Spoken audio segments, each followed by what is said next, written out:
Hello friends, कैसे हैं आप लोग। चलिए शुरू करते हैं हमारा सिविक्स कक्षा 9 की लोकतंत्र वाली जो ये वीडियो है। इसमें हम लोग समझेंगे डेमोक्रेसी क्या है। ये सिविक्स का जो आपका चैप्टर है, सिविक्स का चैप्टर 2 है ये। इसको आज देखते हैं, लोकतंत्र क्या और क्यों। आसान शब्दों में हम इसको डिस्कस करेंगे। इसमें आपको question answer plus question answer मिलेगा और इसका जो है एक्सप्लेनेशन दोनों इसके साथ में ही करेंगे। ठीक है, चलिए शुरू करते हैं हमारे इस चैप्टर को। अगर आपको नहीं पता है कि लोकतंत्र क्या होता है तो ये वीडियो आपके लिए काफ़ी ज़्यादा लाभदायक होती है और काफ़ी ज़्यादा आपके लिए लाभदायक है। ठीक है, हमारा जो भारत है वो भी लोकतंत्र है। तो लोकतंत्र क्या है और ये क्यों हमें जो है लोकतंत्र की आवश्यकता होती है, इसके बारे में हम लोग जानेंगे। लोकतंत्र क्या और क्यों। अध्याय 2 है ये। आपको पता है कि जो हम आपका राजनीति शास्त्र है, या फिर आप कह सकते हैं कि जो आपकी सिविक्स की किताब है उसी का ये क्या है, चैप्टर 2 है। इसके आज हम लोग डिस्कशन करेंगे। तो वीडियो पसंद आए तो वीडियो को लाइक कर दें और चैनल पे अगर नए हैं तो चैनल को सब्सक्राइब कर ले ताकि आने वाले सभी वीडियो आप तक आसानी से पहुंच जाए। ठीक है, चलिए शुरू करते हैं हमारा कक्षा 9 का लोकतंत्र क्या और क्यों सिविक्स की ये चैप्टर है। देखिए, लोकतंत्र क्या होता है। अगर हम आसान भाषा में कहें तो लोग मतलब क्या होता है। लोग मतलब होता है जनता। हम कह सकते हैं कि लोग मतलब होता है जनता। तो जनता हम कह सकते हैं कि जनता के द्वारा जनता के द्वारा जनता के द्वारा जनता के द्वारा जनता के लिए जनता के लिए जनता के द्वारा जनता के लिए जनता पर किया गया शासन जनता पर किया गया शासन ही क्या कहलाएगा। शासन ही क्या कहलाएगा। शासन ही लोकतंत्र कहलाता है। लोकतंत्र कहलाता है। लोकतंत्र इसी को क्या बोलते हैं। इसी को बोलते हैं डेमोक्रेसी। डेमोक्रेसी भी इसी को बोला जाता है, डेमोक्रेसी। अगर हम कहेंगे कि लोकतंत्र क्या है तो इसमें जनता ही होती है प्रधान, यानी कि जनता का ही शासन होता है। जनता के शासन को ही क्या कहते हैं। जनता के शासन को ही लोकतंत्र कहते हैं। लोकतंत्र कहते हैं, डेमोक्रेसी कहते हैं। जनता शासन कैसे करती है। जनता क्या करती है, अपने द्वारा अपने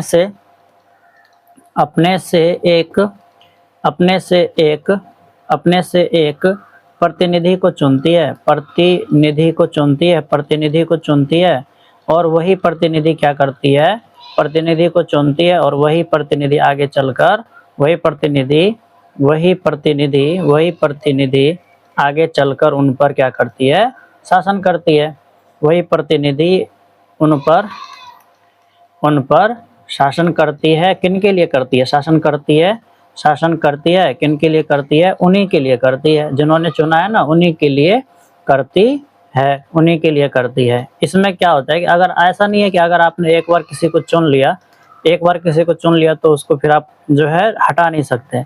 एक बार चुनने के बाद उसको हटा भी सकते हैं ना, हटा भी सकते हैं। अगर वो अच्छा काम नहीं करेगी तो हटा भी सकते हैं और इसके प्रति हम लोग क्या कर सकते हैं, विरोध भी कर सकते हैं, यानी कि प्रदर्शन भी इसके प्रति कर सकते हैं। अगर उसने अच्छा काम नहीं किया ना तो उसके प्रति हम लोग विरोध भी कर सकते हैं। आपको पता है कि जो डेमोक्रेसी है उसमें लोकतंत्र होता है, यानी कि लोगों का शासन होता है। और लोकतंत्र में हमेशा के लिए फिक्स नहीं होता, कितने दिन के लिए होता है, 5 सालों के लिए होता है। इसको हम लोग चुनते कैसे हैं। लोकतंत्र में जो लोग है उसको कैसे चुना जाता है। लोकतंत्र में जनता अपने प्रतिनिधि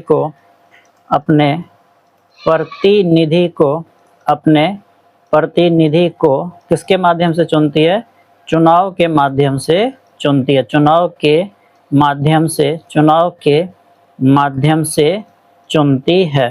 के माध्यम से चुनती है। ये आपको पता है कि जो लोकतंत्र होते हैं, जैसे हमारे गांव घर में चुनाव होता है तो उसमें क्या करते हैं हम लोग, अपने ही प्रतिनिधि को चुनती है और वही जाकर के आगे क्या बनाता है, वही आगे जाकर के सरकार बनाता है। और सरकार वो किसका होता है, तो जनता का ही सरकार होता है, क्योंकि जनता उसे वोट दे करके चुनती है।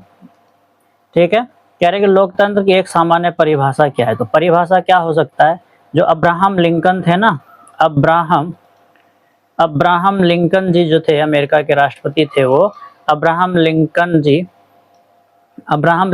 ने कहा था, अब्राहम लिंकन जी ने अब्राहम लिंकन जी ने कहा था कि जो लोकतंत्र है ना, वो लोकतंत्र क्या है?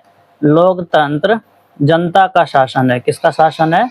जनता का शासन है। जनता का शासन है। क्यों? क्योंकि इन्होंने एक परिभाषा दी थी, क्योंकि इन्होंने कहा था कि जो जनता है ना, वही क्या करती है? अपने प्रतिनिधि को चुनती थी। इनके द्वारा जो सामान्य परिभाषा थी वो क्या थी? इन्होंने कहा था कि लोगों के द्वारा लोगों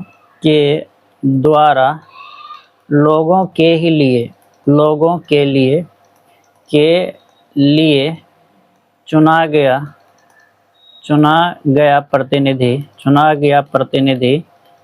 गया प्रतिनिधित्व सरकार ही क्या कहलाती है? सरकार ही क्या कहलाती है?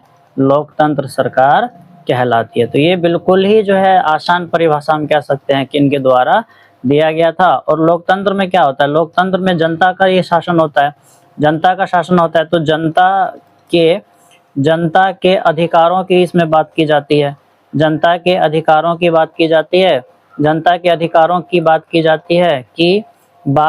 जाती है और उन्हें न्याय देने की भी बात की जाती है कि अगर जनता को न्याय नहीं मिलेगा ना, तो वो ऐसी सरकार क्यों रखेगी? जनता को न्याय देने की बात की जाती है, देने की बात की जाती है ना, की जाती है। लोगों को अधिकार दिए जाते हैं, मौलिक कर्तव्य, मूल अधिकार जो बेसिक्स राइट है ना, वो दिए जाते हैं। मूल अधिकार और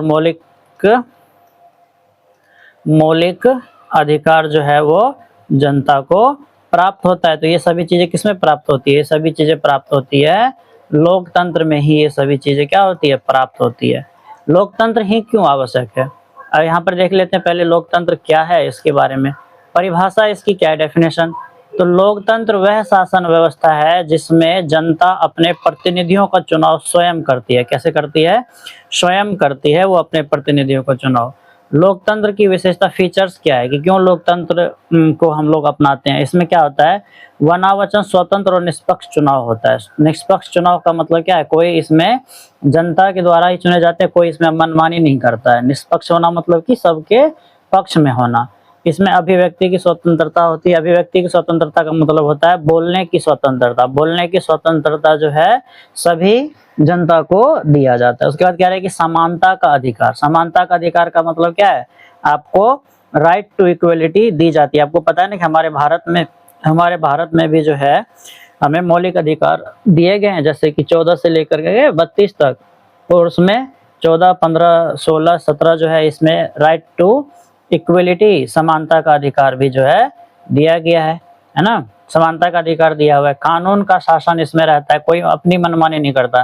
जैसे आपको पता है कि हमारे भारत में एक संविधान बना है। संविधान क्या है? संविधान कानून की किताब है। उसी कानून की किताब से क्या होता है? पूरा देश चलता है। इसके एडवांटेज क्या है, यानी कि लोकतंत्र के लाभ क्या है? जनता की भागीदारी होती है। मैंने अभी कहा था ना कि इसकी परिभाषा जनता के द्वारा जनता के लिए जनता पर किया गया शासन ही क्या कहलाएगा? लोकतंत्र कहलाएगा। तो जनता की भागीदारी इसमें होती है। सभी को समान अवसर जो है मिलते हैं। सरकार इनके प्रति जवाबदेही होती है। सरकार मनमानी नहीं कर सकती। इसमें चुनाव होते हैं, देख रहे हैं यहाँ पर चुनाव हो रहा है। चुनाव सभी के सभी वोट दिया जाता है। इसमें ना मताधिकार का भी राइट होता है। सभी लोग इसमें वोट दे रहे हैं। तो वोट देने का अधिकार जिस राज्य में होगा, जिस देश में होगा, जिस कानून में होगा, वही कानून क्या कहलाएगा? वही कानून लोकतंत्र कहलाएगा। इसके कुछ चुनौतियां भी होती है कि भाई इसमें अब लोकतंत्र है तो एक बार क्या होता है, सरकार चुन लेते हैं तो कई बार वो मनमानी भी करने लग जाते हैं। जिससे क्या होता है? जिससे भ्रष्टाचार बढ़ता है। भ्रष्टाचार बढ़ने का मतलब घूस लेना, पैसा खाना, ये सारी चीजें जो है इसमें बढ़ जाती है। असमानता होता है। जैसे भारत में भी आपको पता है कि आरक्षण का प्रावधान किया गया। आरक्षण क्या? आरक्षण असमानता को ही दर्शाता है ना। अज्ञानता होती है, लोगों को पता नहीं होता है कि हमारे राइट्स क्या क्या है ना। राइट्स का नहीं पता होता है। सरकार के खिलाफ बोल भी सकते हैं, सरकार को हम लोग गिरा भी सकते हैं, ये चीजें नहीं पता होती, अज्ञानता होती है। ठीक है। उसके बाद कह रहे हैं कि सच्चा लोकतंत्र वही है जहां जनता की आवाज सर्वोपरि होती है। तो लोकतंत्र का मतलब क्या?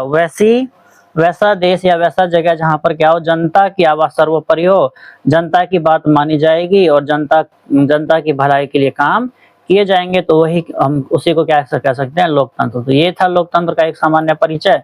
चलिए आगे देखते हैं और क्या है इस पार्ट से रिलेटेड।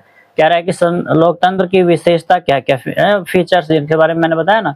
इसमें क्या होता है, इसमें लोगों को बोलने की स्वतंत्रता होती है, लोगों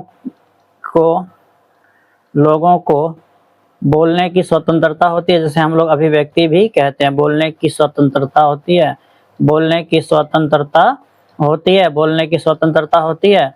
और लोगों के लिए न्याय की व्यवस्था की जाती है, लोगों के लिए न्याय की व्यवस्था होती है। और इसमें जनता के द्वारा चुनाव निष्पक्ष रूप से होता है, तो इसी जो लोकतंत्र की विशेषता तो यही है। इसमें आपको मौलिक अधिकार दिए जाते हैं, मौलिक अधिकार जिसे हम लोग बेसिक राइट्स भी कहते हैं, मौलिक अधिकार फंडामेंटल राइट्स जिसको बोलते हैं, वो भी हमें दिया जाता है, मौलिक अधिकार भी दिया जाता है। एक कानून होता है जिसे हम लोग क्या कहते हैं, संविधान होता है, जिसके आधार पर जो देश वो काम करता है। कानून समानता होती है, कानून की समानता होती है, कानून की समानता होती है ना। कानून की समानता किसी भी व्यक्ति का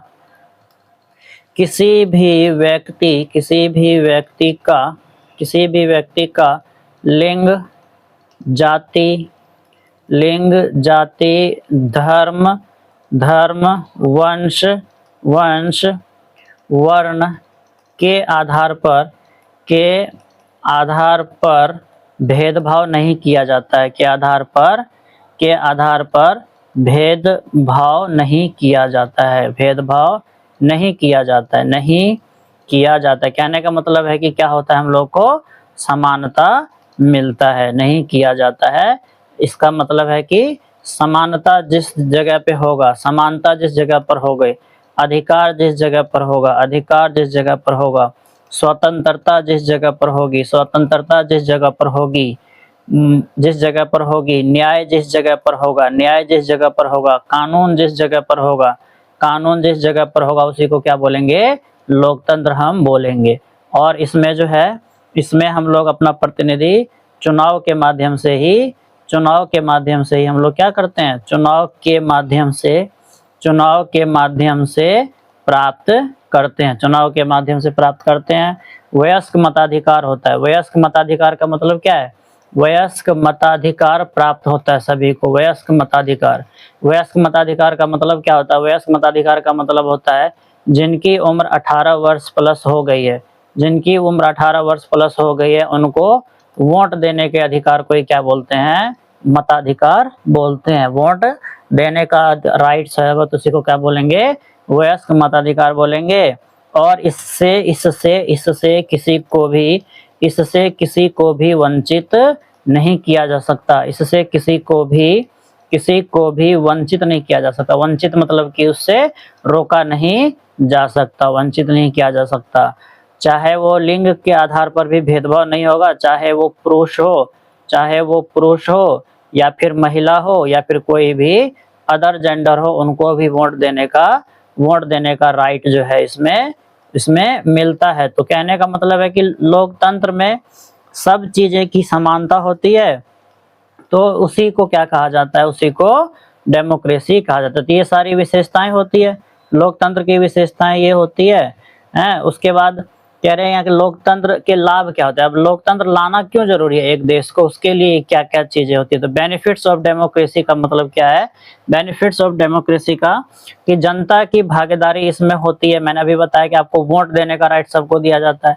लोकतंत्र में हर नागरिक को शासन में भाग लेने का अधिकार मिलता है, कैसे, वोट के माध्यम से। और हमारे भारत में कैसा वोटिंग सिस्टम है, वयस्क मताधिकार वाला जो वोटिंग सिस्टम है ना, वो हमारे भारत में है। उसके बाद कह रहे हैं कि समानता का अधिकार मिलता है। मैंने आपको बताया कि सभी नागरिक को क्या है, समानता दिया गया है, चाहे वो कोई भी हो, सभी नागरिक को समान अधिकार और अवसर प्राप्त होते हैं, चाहे वो किसी लिंग से हो, किसी जाति से हो, किसी धर्म से हो, उसके किसी भी आधार पर उसका भेदभाव नहीं किया जा सकता। उसके बाद कह रहे हैं कि जवाबदेही सरकार होती है, कि भाई अगर कुछ भी हो गया ना तो उसके प्रति सरकार को क्या देना पड़ता है, जवाब देना पड़ता है। अगर जवाब नहीं देगा ना तो जनता उसे हटा भी सकती है। सरकार जनता के प्रति उत्तरदायी होती है और गलत गलत नीतियों को बदला जा सकता है।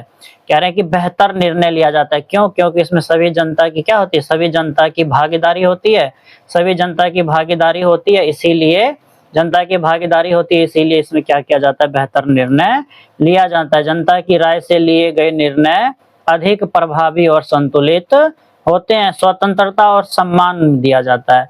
अभी मैंने आपको बताया कि बोलने की स्वतंत्रता होती है, विचार को अभिव्यक्त करने की स्वतंत्रता, जीवन जीने की स्वतंत्रता मिलती है। तो जहां पर स्वतंत्र होगा उसी को क्या बोलेंगे, लोकतंत्र बोलेंगे। ठीक है। उसके बाद शांतिपूर्ण बदलाव भी होता है। आपको पता है कि चुनाव करके हम क्या कर सकते हैं, एक आदमी को हटा करके दूसरे आदमी को भी लाया जा सकता है ना, तो उसी को क्या कहा जाता है, बदलाव कहा जाता है, बदलाव कहा जाता है। सरकार को बिना हिंसा के चुनाव के माध्यम से बदला जा सकता है, इसीलिए इसको कहा जाता है क्या, डेमोक्रेसी। डेमोक्रेसी इसको कहा जाता है। डेमोक्रेसी तब होगा सफल जब उसमें क्या होगी, जब उसमें बहुदलीय व्यवस्था रहेगी, तभी इसको क्या कहा जाएगा, इसको अच्छा सा डेमोक्रेसी माना जाएगा। ठीक है। उसके बाद ये जो बेसिक चीजें हैं कि लोकतंत्र में क्या होना चाहिए, तो जनता सर्वोपरि होना चाहिए, जनता के पास शक्ति होना चाहिए, न्याय और समानता उन्हें मिलनी चाहिए, एकता और भाईचारा बना रहना चाहिए, तब जो है ना विकास और समृद्धि किसी भी देश की होती है ना। लोकतंत्र का यही लाभ है कि मेरा वोट मेरी ताकत, जिससे भी आप वोट देंगे उसे आप खुद ही चुन सकते हैं ना।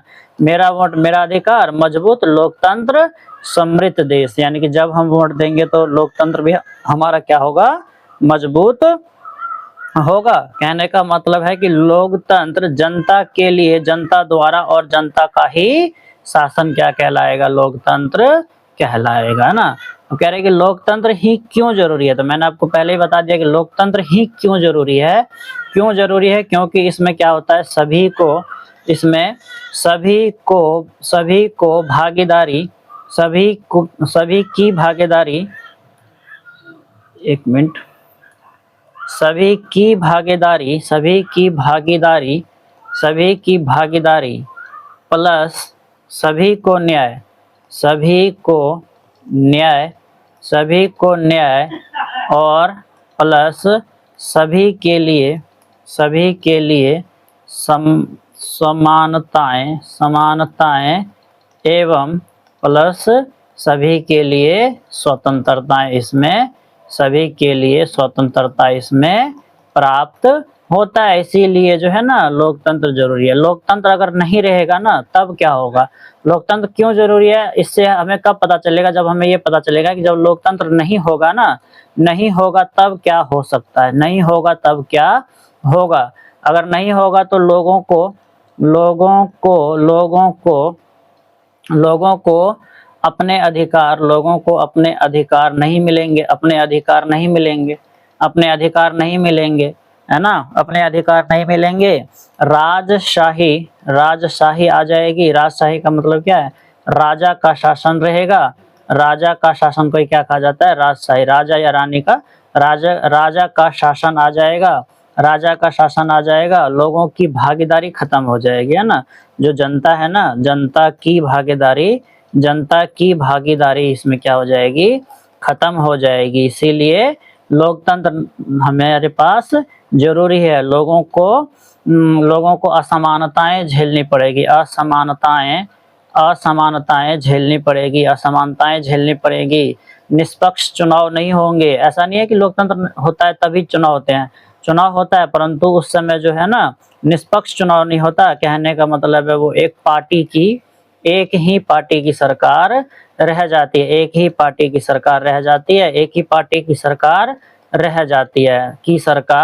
रह जाती है, इसीलिए उसे लोकतंत्र नहीं माना जाएगा। और लोकतंत्र तब होगा जब क्या होगी, बहुदलीय व्यवस्था होगी ना। बहुदलीय का मतलब क्या है, बहुत सारे जब दल होंगे, बहुदलीय व्यवस्था होगी, तभी एक लोकतंत्र जो है अच्छे से कार्य करेगा। बहुदलीय व्यवस्था भी क्या है, लोकतंत्र के लिए बहुत ज्यादा उपयोगी है। तो चलिए आगे देखते हैं। कह रहे हैं कि लोकतंत्र के व्यापक अर्थ क्या क्या है, और भी उसके अर्थ क्या क्या, लोकतंत्र और भी क्या कर सकता है और उसकी क्या क्या जो है बेनिफिट्स होते हैं, उसके बारे में भी हम लोग चर्चा करते हैं। तो लोकतंत्र का व्यापक अर्थ, जब लोकतंत्र रहता है ना, जब लोकतंत्र होता है, लोकतंत्र जब आपको किसी देश में रहता है तो लोकतंत्र में क्या होता है ना, आप किसी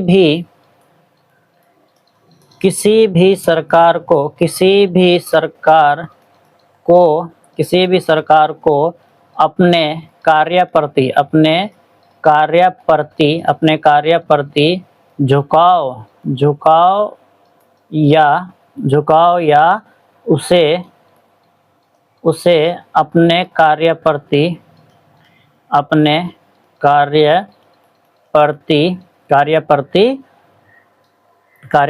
निर्णय लेने के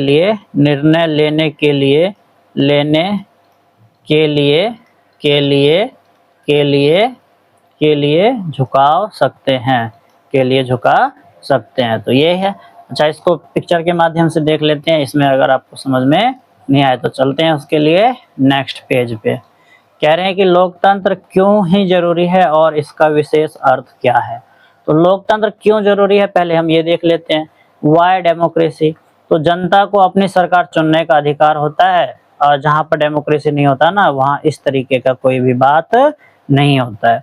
सभी नागरिकों को समान अधिकार मिलते हैं, सरकार जनता के प्रति जवाबदेही होती है, गलत सरकार को बदला जा सकता है। लोकतंत्र का विशेष अर्थ क्या है, स्पेशल मीनिंग क्या है कि लोकतंत्र सिर्फ चुनाव नहीं बल्कि एक ऐसी व्यवस्था है जहां जनता की आवाज को महत्व दिया जाता है, समानता और न्याय का पालन होता है, हर व्यक्ति की स्वतंत्रता का सम्मान होता है और निर्णय जनता की भलाई के लिए ही लिए जाते हैं।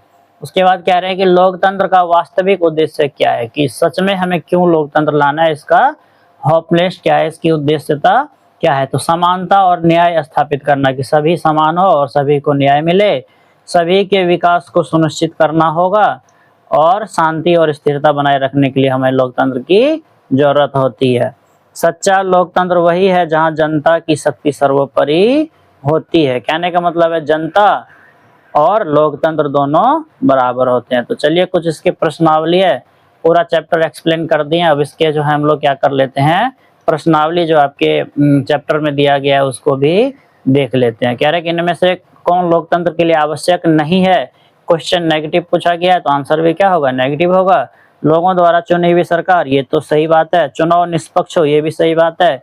न्यायालय पर किसी व्यक्ति का नियंत्रण नहीं, किसी भी व्यक्ति का नियंत्रण नहीं होना चाहिए। सरकार द्वारा लिए गए फैसलों में लोगों की भागीदारी होनी चाहिए। तो नेगेटिव पूछा था तो नेगेटिव का आंसर नेगेटिव हो जाएगा ग। आज दुनिया में सबसे बेहतर शासन किसे माना जाता है, किसे माना गया है, तो लोकतांत्रिक शासन व्यवस्था को क्या माना गया है, दुनिया में सबसे अच्छा शासन माना गया है। सैनिक शासन व्यवस्था उसे कहते हैं जहां पर सेना शासन करती है, जहां पर सेना शासन करती है, सेना शासन करती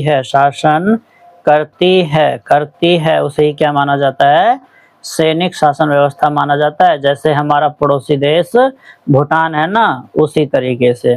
फिर कह रहे हैं कि कम्युनिस्ट शासन व्यवस्था क्या है, जैसे हम लोग कह सकते हैं कम्युनिस्ट मतलब क्या, एक ही जिसमें पार्टी हो, है ना, एक ही पार्टी हो, जैसे कम्युनिस्ट कहते हैं। जैसे हम लोग कह सकते हैं हमारे देश के आसपास में कौन है, तो चाइना या फिर चीन हम कह सकते हैं कि इस तरह का जो देश है वही। और राजशाही शासन कहने का मतलब है, राजशाही शासन क्या होगा, राजशाही शासन जैसे कि नेपाल में बहुत दिनों तक क्या रहा था, नेपाल में बहुत दिनों तक राजशाही शासन रहा था, राजा का शासन। अभी की बात करेंगे कहाँ है, तो अभी ये ब्रिटेन में इस तरीके का शासन जो है ना, रानी विक्टोरिया का नाम आपने सुना होगा, उस तरीका। अभी तो है जॉर्ज षष्ठी, है ना, जॉर्ज षष्ठी अभी वहां का कौन है, राजा इंग्लैंड का बना हुआ है ना। चलिए आगे देखते हैं अगला सवाल।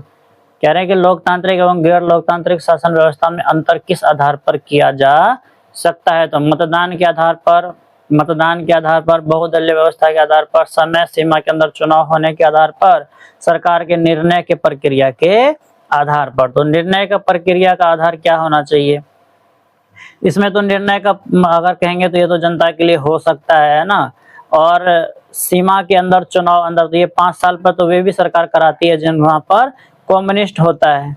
है ना, बहुदलीय व्यवस्था के आधार पर। तो बहुदलीय व्यवस्था इसका सही आंसर हो जाएगा, क्योंकि जब एक ही दल होगा, एक ही दल होगा तो वो अपनी मनमानी करेगा, एक ही दल होगा तो क्या करेगा, मनमानी करेगा। इसीलिए एक दल नहीं होना चाहिए, डेमोक्रेसी में हमेशा एक से ज्यादा ही दल होना चाहिए। मतदान के अधिकार पर, तो मतदान का अधिकार तो हर देश में होता है, चाहे वो आपको पता है कि चाहे वो नॉर्थ कोरिया हो, चाहे वो साउथ कोरिया हो, वहां पर भी क्या होता है, वहां पर भी चुनाव होते हैं, लेकिन एकात्मक शासन है ना नॉर्थ कोरिया में, तो उसे हम लोग लोकतांत्रिक नहीं मान सकते हैं। लोकतंत्र में शासन कौन करता है, तो आपको पता है कि कौन करता है, जनता। अभी मैंने बताया कि जनता इसमें शासन करती है। सैनिक शासन में शासन की जिम्मेवारी किसके हाथ में होती है, सैनिक शासन पूछ रहा है ये, सैनिक शासन। तो सैनिक शासन में सेना, जैसे कि नाम से ये स्पष्ट है, किसका होगा, सेना या फौज के हाथों में होगा। कह रहे हैं कि वर्ष 2005 में विधानसभा के चुनाव में अनीता भी अपने माता पिता के साथ वोट देने गई थी, लेकिन अनीता को वोट देने से रोक दिया गया, कहा गया कि उसकी उम्र अभी वोट देने के लिए नहीं है। तो आप हमें बताइए कि भारत में वोट देने की न्यूनतम उम्र सीमा कितनी है, तो कितनी है, हमारे यहाँ पर 18 वर्ष है ना। कई बार ये 21 भी हो चुका था, लेकिन अभी जो है अभी वो कितना है, 18 ही अभी है। तो वयस्क मताधिकार मतलब कि क्या, वयस्क मताधिकार मतलब कि जो 18 वर्ष से प्लस है ना, उसको वोट राइट जो है वो मिल जाएगा, तो वही हो जाएगा क्या, वयस्क मताधिकार हो जाएगा। अगला सवाल देखते हैं। कह रहे हैं कि यहाँ आपके सामने कुछ शासन व्यवस्था का प्रारूप है, उसके सामने देशों के नाम जो गलत है ना, आप उसको मिलान करके ठीक करने के लिए कह रहे। तो कह रहे हैं कि लोकतांत्रिक व्यवस्था म्यांमार में है, नहीं है। सैनिक शासन भूटान में है, यहाँ पर नहीं है। कम्युनिस्ट शासन भारत में है, नहीं। राजशाही शासन चीन में है, ये भी गलत है। तो इसका सही आंसर क्या है कि लोकतांत्रिक शासन कहाँ पर है, भारत में। सैनिक शासन कहाँ पर है, म्यांमार में। कम्युनिस्ट शासन कहाँ है, चीन में। और राजशाही शासन कहाँ है, भूटान में। ये वाले सही है, इससे पहले जो मैंने आपको यहाँ पे गलत बता दिया उसको यहाँ से ठीक कर लो। भारत एक लोकतांत्रिक देश है जहाँ जनता का चुनाव होता है, इसीलिए इसको लोकतांत्रिक देश कहा जाता है। म्यांमार लंबे समय से सेना का जो है ना शासन रहा है, तो इसलिए सैनिक शासन। और चीन में कम्युनिस्ट पार्टी का ही शासन, यानी कि एक ही पार्टी है वही यहाँ पर शासन कर रहा है। भूटान एक राजशाही मोनार्की है, इसीलिए उसे कहा जाता है। यहाँ पे कह रहे हैं कि कुछ पार्टी के चिन्ह है और उसके सामने पार्टी का नाम है, तो गलत। आप हमें बताइए कि इन चिन्हों के सामने कौन सी पार्टी होगी। तो कह रहे हैं कि पंजा छाप। तो पंजा छाप है, तो वो आपको पता है कि पंजा छाप किनका है, पंजा छाप किनका है, ये INC या फिर हम लोग बोल सकते हैं कि इंडियन नेशनल कांग्रेस का जो है ये है पंजा छाप, ठीक है। उसके बाद कह रहे हैं कि कमल छाप। कमल छाप किसका है, कमल छाप आपको पता है कि ये किसका है, BJP या फिर हम लोग कह सकते हैं भारतीय जनता पार्टी का। उसके बाद कह रहे हैं कि लालटेन। तो लालटेन किसका है, लालटेन किसका है, लालटेन आपको पता है कि जो RJD है या फिर राष्ट्रीय जनता दल है ना, उसका जो है RJD राष्ट्रीय जनता दल का जो है लालटेन है। फिर तीसरा है तीर छाप। तो तीर छाप किसका है, तीर छाप आपको पता है कि तीर छाप किसका है, तो ये तीर छाप किसका है, तो ये है किसका, JDU का, यानी कि जनता दल यूनाइटेड का है ना। तो इस सभी का डिस्कशन इधर दे दिए हैं, यहाँ पर क्या कर लेना है, देख लेना है, ठीक है। चलिए आगे देखते हैं अगला सवाल। कह रहे हैं कि इसमें लोकतांत्रिक गैर लोकतांत्रिक लिखना है, कौन सा है। तो देश का जो है वो लोकतांत्रिक है, क्यों, क्योंकि यहाँ जहाँ शासन और अपने प्रतिनिधि के माध्यम से शासन करते हैं वही क्या होता है, डेमोक्रेसी होता है। फिर कह रहे हैं कि शासन में फैसला लेने की शक्ति केवल सेना को है, केवल सेना को होगा, तो ये क्या हो जाएगा, गैर लोकतांत्रिक हो जाएगा, ये ना गैर लोकतांत्रिक ये हो जाएगा, क्योंकि उसमें सैनिक शासन है।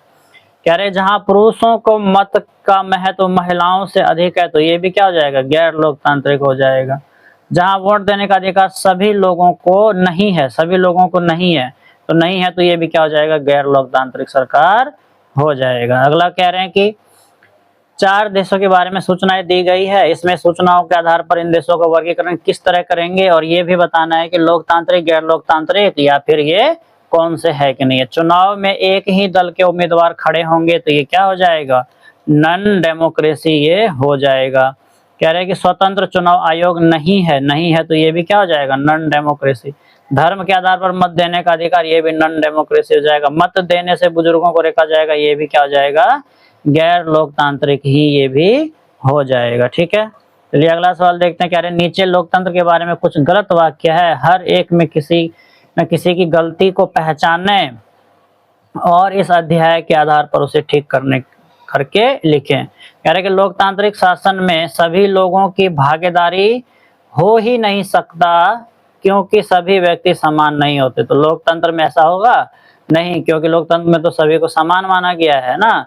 तो ये यहाँ से ये लाइन कट करके हो जाता सभी को भागीदारी होती है, यहाँ पर हो जाता होती है, तब ये सही होता है ना। अभी ये जो सेंटेंस ये क्या है, गलत है।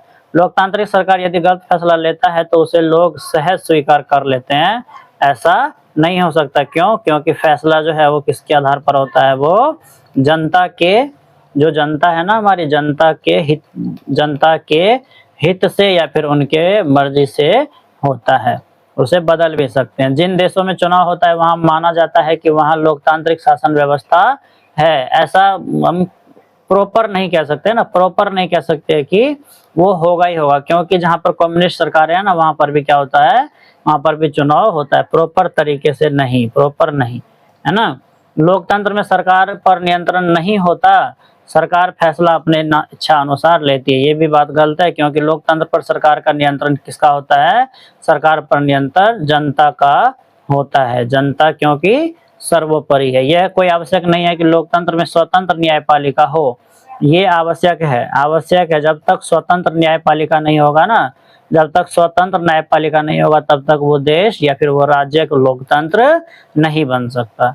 नीचे कुछ वक्तव्य दिए गए, इनमें से किसे लोकतांत्रिक के खिलाफ मानते हैं और क्यों, ये भी बताना है। तो लोकतंत्र में सभी लोगों को वोट देने का मूल्य बराबर होता है, ये बात सही है। लोकतांत्रिक सरकार लोगों के कल्याण के लिए कार्य करती है, ये भी सही है। लोकतांत्रिक सरकार ज्यादा मनमानी करती है, ऐसा नहीं। क्यों? क्योंकि इसमें जनता का बात अगर नहीं मानेंगे ना तो जनता उसे क्या करेगी, हटा भी सकती है, हटा भी सकती है ना। उसके बाद कह रहे हैं कि लोकतांत्रिक देश में सरकार लोगों के प्रति उत्तरदायी होती है, बिल्कुल होती है। अगला सवाल कह रहे हैं कि कुछ नीचे कथन दिया हुआ है, लोकतांत्रिक, गैर लोकतांत्रिक, और अगर नहीं पता है तो लिखेंगे नहीं पता। गैर लोकतांत्रिक क्यों है ये भी बताना है। तो भारत सरकार के एक मंत्री ने कहा, संसद को ऐसे कानून बनाने चाहिए जो प्रेस की स्वतंत्रता पर प्रतिबंध लगाए। तो ये क्या हो जाएगा, ये तो क्या हो जाएगा, गैर लोकतांत्रिक हो जाएगा। ये गैर लोकतांत्रिक हो जाएगा, लोकतांत्रिक हो जाएगा, लोकतांत्रिक हो जाएगा। और क्यों? क्योंकि इसमें प्रेस पर प्रतिबंध लगाने का मतलब क्या है, बोलने पर प्रतिबंध लगा देना। और लोकतंत्र तो होता है जिसमें हम बोल सकते हैं, तो ये लोकतंत्र के खिलाफ है। मुखिया जो एक बुजुर्ग महिला को वोट देने से इस आधार पर मना कर देता है कि वह अनपढ़ थी, तो ये भी क्या हो जाएगा, ये भी गैर लोकतांत्रिक हो जाएगा। क्यों? क्योंकि वोट देने का अधिकार जो है, राइट टू वोट, वो सभी को है। सभी क्या है उसमें, सभी समान उसमें माने गए हैं। बिहार सरकार के दलितों के विकास के लिए महादलित आयोग बनाया गया, तो ये तो सही बात है, ये तो लोकतांत्रिक है। क्यों? क्योंकि वो लोगों की भलाई कर रहा है, और जहां पर जनता की भलाई कोई करेगा वो तो जनता का, मतलब कि जनता का क्या, लोकतंत्र हो गया वो। तो ये बात हमारे लिए सही है। कह रहा है कि महिला संगठन ने संसद में अपनी पूर्व भागीदारी के लिए आरक्षण की मांग की। पूर्ण भागीदारी क्यों, पूर्ण भागीदारी क्यों भाई? पूर्ण भागीदारी का मतलब हो गया कि सिर्फ महिला ही महिला संसद में रहेगी और पुरुष नहीं रहेंगे। तो क्यों नहीं रहेंगे, पुरुष और महिला को तो दोनों रहना चाहिए ना। तो ये गैर लोकतांत्रिक हो गया। अगला सवाल है, कह रहे हैं कि इनमें से किस कथन को आप लोकतांत्रिक समझते हैं और क्यों? कौन सा लोकतांत्रिक? एक नेताजी हैं, इस बार के चुनाव में जो मुझे वोट देगा उसे धोती, साड़ी एवं कंबल मुफ्त में दिया जाएगा। तो ये लोकतांत्रिक नहीं है ना, नहीं है ये। क्यों नहीं है? क्योंकि वो लालच दे करके क्या करवा रहा है, अपना वोट ले रहा है।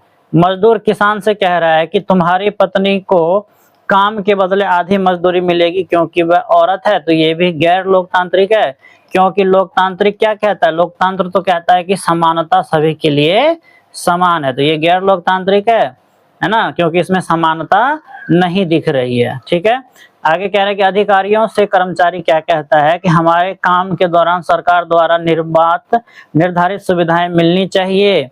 अधिकारी से कर्मचारी क्या कह रहा है कि हमारे काम के दौरान सरकार द्वारा निर्धारित सुविधाएं मिलनी चाहिए। ये तो सही बात है, मिलनी चाहिए भाई, क्योंकि सुविधाएं अगर मिलेंगी तभी तो कोई भी काम जो है वो करेगा। अगला सवाल और अंतिम सवाल है, इसको पिक्चर के माध्यम से देखते हैं। कह रहे हैं कि 2008 में क्या हुआ था, एक लड़की ने अंतरजातीय विवाह कर लिया था और सरकार ने उसे क्या कर दिया था, मना कर दिया था। और दूसरी तरफ कह रहे हैं कि एक शांतिपूर्ण प्रदर्शन हो रहा था, उस पर सरकार ने क्या कर दिया, लाठी चलवा दिया। तो ये किस तरीके से सही है?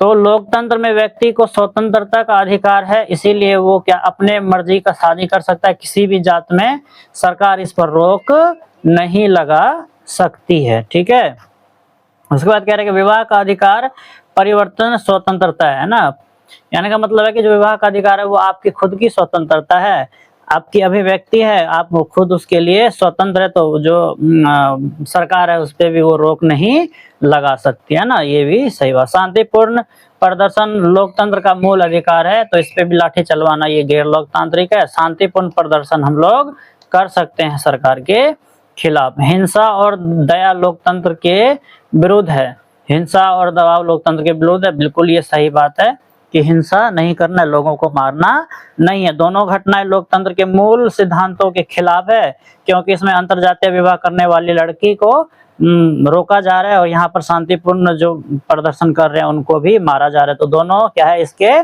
खिलाफ है। सच्चा लोकतंत्र समानता, स्वतंत्रता और अधिकारों का सम्मान करता है। तो हमने इसमें देखा लोकतंत्र क्या है, लोकतंत्र क्या है, लोकतंत्र क्या है और इसकी जरूरत हमें क्यों है, ये दोनों चीज हमने इस पूरा चैप्टर में देखा। और अगर वीडियो पसंद आया हो, एक्सप्लेनेशन पसंद आया हो, तो वीडियो को लाइक कर दे और चैनल पे नए हैं तो चैनल को सब्सक्राइब कर लें। मिलते हैं नेक्स्ट वीडियो में, तब तक के लिए जय हिंद, थैंक यू।